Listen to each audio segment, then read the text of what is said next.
CS executive के लिए securities laws and capital markets की क्लासेस चल रही हैं। क्लास नंबर 7 है और चैप्टर 9 हम लोग डिस्कस कर रहे हैं जो सेबी के ईसॉप रेगुलेशंस के साथ डील करता है। प्रीवियस क्लास में हमने डिस्कस किया था कि ईसॉप में और सार में क्या डिफरेंस है। सार यानी कि स्टॉक एप्रिसिएशन राइट। आज हम डिस्कस करेंगे कि ईसॉप में और ईएसपीएस में क्या डिफरेंस है। सबसे पहले हमें पता होना चाहिए कि दोनों की फुल फॉर्म क्या है। ईसॉप ऑलरेडी कई बार आप इसके बारे में सुन चुके हैं, that is employee stock option plan, या हम इसे ईसॉस भी बोलते हैं, एम्प्लॉई स्टॉक ऑप्शन स्कीम। इसका कंपैरिजन हमें करना है ईएसपीएस से।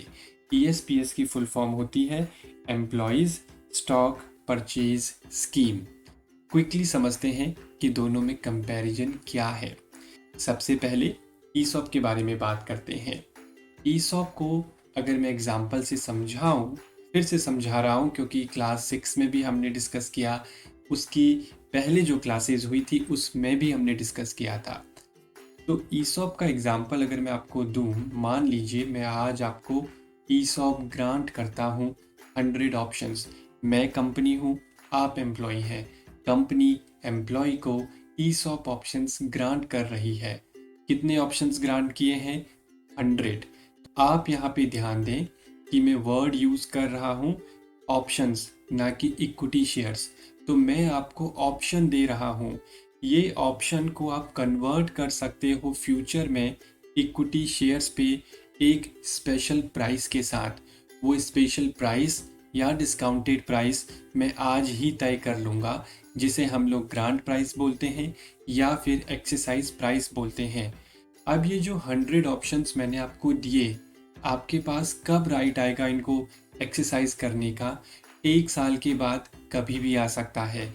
1 साल का मिनिमम लॉक इन होता है और उसके बाद ये कंपनी की पॉलिसी पे या स्कीम वाइज डिफरेंट हो सकता है, जिसे हम लोग वेस्टिंग शेड्यूल बोलते हैं। मान लीजिए इस वाले एग्जाम्पल में मैंने आपको बोला कि 1 साल के बाद 25%, उसके बाद फिर 25%, उसके बाद जो नेक्स्ट ईयर आएगा फिर 25%। इस तरह से 4 सालों में 25-25-25% का राइट मैंने आपको दे दिया। जब आपके पास राइट आएगा तब आपके पास ये ऑप्शन होगा। आप इसे नोट कर लें। उस टाइम पे ये आपका एक डिस्क्रिशन है, ये कोई मैंडेटरी नहीं है कि आपको ऑप्शंस को एक्सरसाइज करना ही करना है।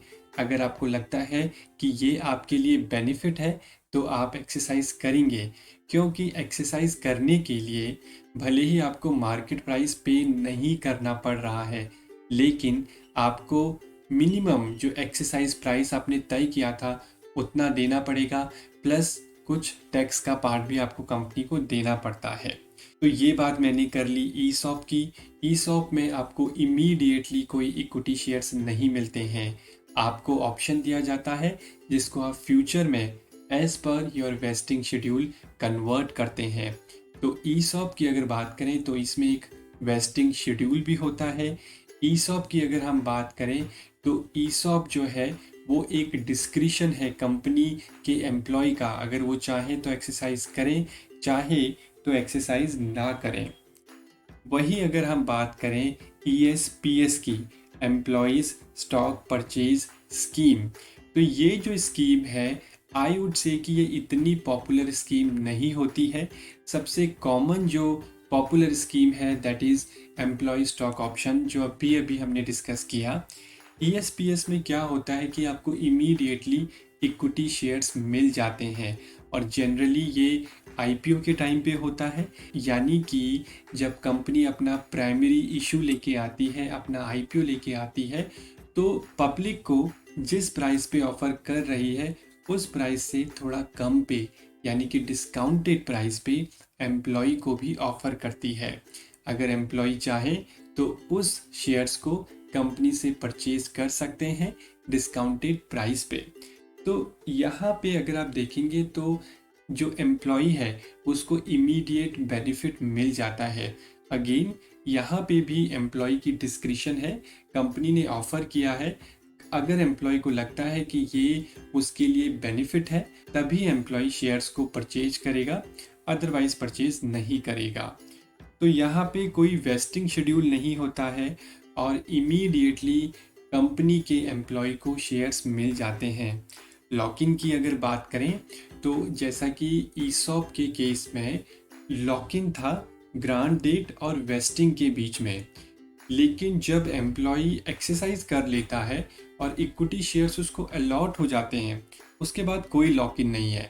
तो ये आपको काफ़ी अच्छे से समझना है कि ईसॉप के केस में लॉक इन होता है लेकिन वो ऑप्शंस के लिए होता है, यानी कि ऑप्शंस को राइट करने के लिए 1 साल का कूलिंग ऑफ पीरियड दिया जाता है ग्रांट के बाद।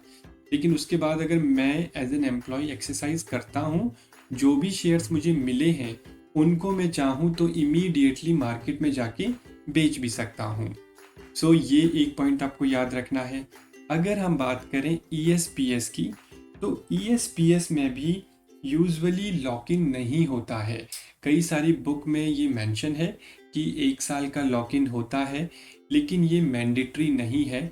मैंने प्रैक्टिकली कई सारी कंपनीज में ऐसा देखा है जहाँ पर कि IPO के टाइम पे जो डिस्काउंटेड रेट पे एम्प्लॉय को शेयर्स मिलते हैं वो लिस्ट होने के इमीडिएट बाद अपने शेयर्स को बेच भी देते हैं। तो यहाँ पर कोई लॉक इन नहीं है, लेकिन कई सारी कंपनीज की जो ESPS की स्कीम्स होती हैं उसमें वो 1 साल का लॉक इन मैंडेटरी बेसिस पे रखते हैं। तो ये एक डिफरेंस है ईसॉप में और ESPS में। तो आपको अच्छे से ये कॉन्सेप्ट क्लियर करना है। ईसॉप में आपको ऑप्शंस मिल रहे हैं, ESPS में आपको इक्विटी शेयर्स मिल रहे हैं, और जैसे ही आपको इक्विटी शेयर्स मिलते हैं आप शेयर होल्डर बन जाते हैं, आपको डिविडेंड का राइट होता है, आपको वोटिंग का राइट होता है। तो ये सारी चीज़ें आप अपने एग्ज़ाम में मेंशन कर सकते हो। तो एक बार हम व्हाइट बोर्ड पे भी समझ लेते हैं डिफरेंस को, सो दैट आपको एग्ज़ाम में इजी हो जाए अगर इस तरह का कोई क्वेश्चन आता है तो। यहाँ पे हम लिखेंगे ESOP और यहाँ पे हम मेंशन करेंगे ESPS। ESOP की फुल फॉर्म है employee stock option plan, ESPS की फुल फॉर्म है एम्प्लॉयज़ स्टॉक परचेज स्कीम। यहाँ पे ऑप्शन आपको दिया जाता है जिसको आप फ्यूचर में एक्सरसाइज करोगे। ये जो ESOP स्कीम होती है जैसा कि हम प्रीवियस क्लास में डिस्कस कर चुके हैं, ये डायरेक्ट रूट के थ्रू भी हो सकता है जहाँ पे डायरेक्टली कंपनी एम्प्लॉय को ESOP ऑप्शंस देती है, चाहे तो ट्रस्ट रूट का भी हम इस्तेमाल कर सकते हैं। ESPS में भी अगर आप चाहें तो डायरेक्टली शेयर्स दे सकते हैं, या फिर अगर आप चाहें तो ट्रस्ट बनाकर फिर ट्रस्ट के थ्रू भी डिस्काउंटेड रेट पे शेयर्स को दे सकते हो। दूसरा अगर हम बात करें प्राइस की, तो अगर हम ESOP की बात करें तो यहाँ पे एक grant price GRANT grant price पहले ही हम लोग डिटरमिन कर लेते हैं, और अगर हम ESPS की बात करें तो यहाँ पे हम ग्रांट प्राइस नहीं बोलते हैं, इसे हम लोग डिस्काउंटेड प्राइस बोलते हैं। यानी कि मार्केट में जो रेट चल रहा है उससे कम पे हम डायरेक्टली शेयर्स दे देते हैं अपने एम्प्लॉय को, तो ये डिस्काउंटेड प्राइस हो गया। अब अगर हम बात करें कि ESOP को हम कैसे अप्रूव करते हैं, तो इसके लिए हमें शेयर होल्डर के पास जाना पड़ेगा और शेयर होल्डर से एक स्पेशल रिजोल्यूशन से हमें ESOP स्कीम को अप्रूव कराना होगा। अगर हम बात करें ESPS की, तो ESPS की आप एक अलग से स्कीम भी लॉन्च कर सकते हो जो कि सिमिलर टू ESOP स्कीम ही, उसके लिए आपको शेयर होल्डर के पास जाना पड़ेगा।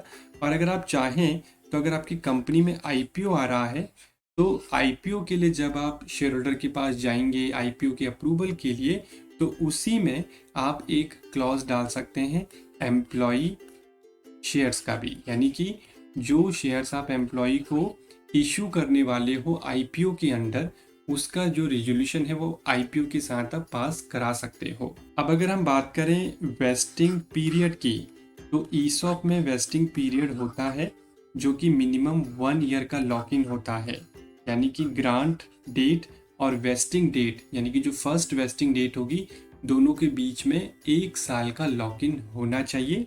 वही अगर हम ESPS की बात करें तो इसमें कोई वेस्टिंग शेड्यूल नहीं होता है, तो नो वेस्टिंग शेड्यूल। एक और डिफरेंस समझ लेते हैं, that is related to constitution of compensation committee या एनआरसी। तो अगर हम कॉम्पनसेशन कमिटी या एनआरसी की बात करें तो ईसॉप में उसको कॉन्स्टिट्यूट करना मैंडेटरी होता है, ईएसपीएस में ये मैंडेटरी नहीं होता है। तो ये डिफरेंस है जो आप अपने एग्ज़ाम में मेंशन कर सकते हैं। हमारा जो मेन पर्पस था वो ये था कि आपको कॉन्सेप्ट क्लियर हो, प्रैक्टिकली कॉन्सेप्ट क्लियर हो। सो इसी तरह से हम और भी क्लासेस करेंगे जिसमें प्रैक्टिकली आपको कॉन्सेप्ट को समझाया जाएगा और एग्ज़ाम के लिए भी प्रिपरेशन कराई जाएगी। So with this I will and this class here. I will see you in the next class. Thank you.